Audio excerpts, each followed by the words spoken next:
An intake bay is a very useful component to pond filtration. It's essentially an area of the pond where the pump or pumps are positioned. The intake bay is designed and built in a way that water is pulled into the bay over a shallow weir or shelf. This creates a tension on the water's surface.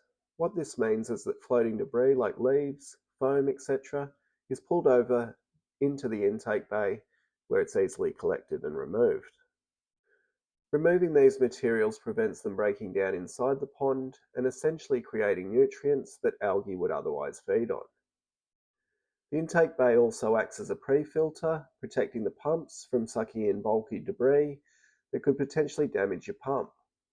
It also prevents small animals from finding their way into the pump. Adding an intake bay not only provides extra filtration capabilities, it also greatly reduces the overall maintenance on the pond. When I build my ponds, I like to use an intake bay in conjunction with a bog filter to provide me with clear, clean, healthy water and a very easy system to maintain. I do have a handy PDF that talks about all the formulas I use when I build my ponds, and that's available on my website if you're interested. When it comes to position, it's best to position the intake bay at the opposite side of the pond to the biological filter, as this will improve the overall circulation. If you aren't sure what a biological filter is, I recently did a video on the only thing you need for a crystal clear pond, and that's a good overview of a biological filter, so I'll link that in the description. Like I said, in my ponds, I almost always use a bog filter as my go-to biological filter. Another consideration for the position is wind.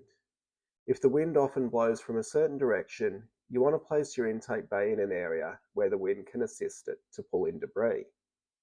This can be especially useful if the wind always blows from a certain direction in autumn when the trees drop their leaves. If the pumps are trying to pull water one way, but the wind is blowing it another way, well, it's not ideal. When it comes to the size of the intake bay, this is determined by the pumping volume. The general consensus is that the intake bay should be able to hold at least 1 minute of pumping capacity. So what does that mean?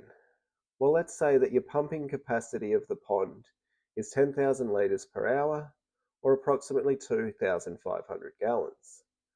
That means the intake bay needs to be able to hold around 166 litres, or approximately 42 gallons. To reach this figure, I simply take the pumping volume and divide it by 60.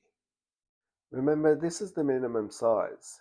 It's better to oversize than undersize, especially if you're expecting lots of debris in the intake bay, or you don't want to be cleaning it of debris all the time. It's also important to remember that the intake bay is more of a mechanical / pre-filter.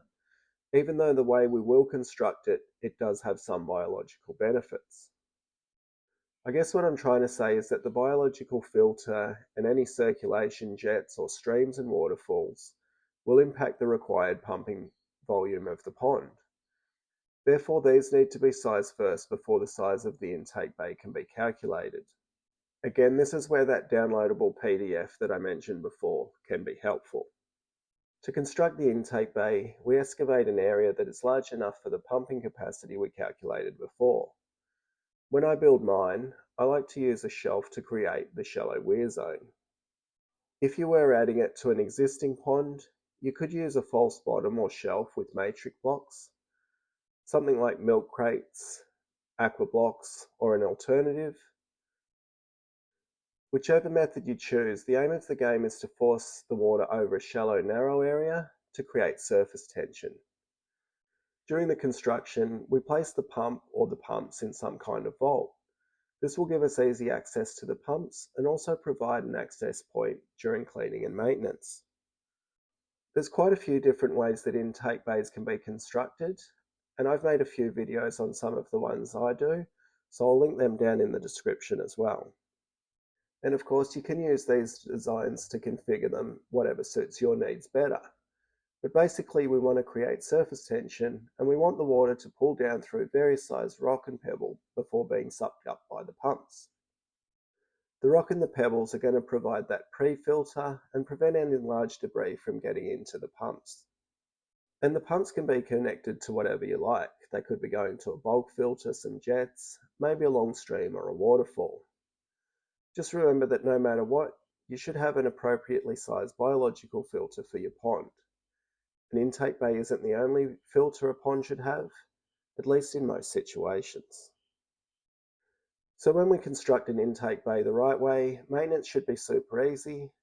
From time to time you can remove debris from the intake bay. The more often you do this, the better. I'm pretty lazy, and my intake bays can go a long time without me netting them. That's one of the reasons I like to oversize them. There's no risk that the pumps will be starved of water. And netting an intake bay is really easy. It's only going to take a few minutes, if that. Every now and then, though, it may be necessary to go for a bigger clean. Over time, more and more muck will accumulate in the void area and the rock and pebble. If you start to notice the flow rate of the pumps dropping off, it's probably a good time for a bigger clean.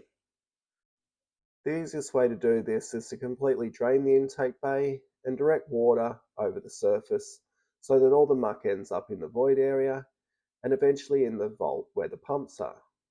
You can then place a dirty water pump into the vault to suck up all this muck and use it on the garden or the lawn. This is why I like to design my intake bays with the shelf in the excavation, because this means that I can completely drain the intake bay without draining the entire pond. So if you're lazy like me and you want to spend your days admiring your pond and not maintaining it, an intake bay is a great design element.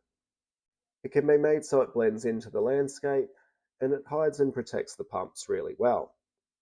Anyway, I hope this video and the ones that I've linked are helpful. Thanks for watching. See ya.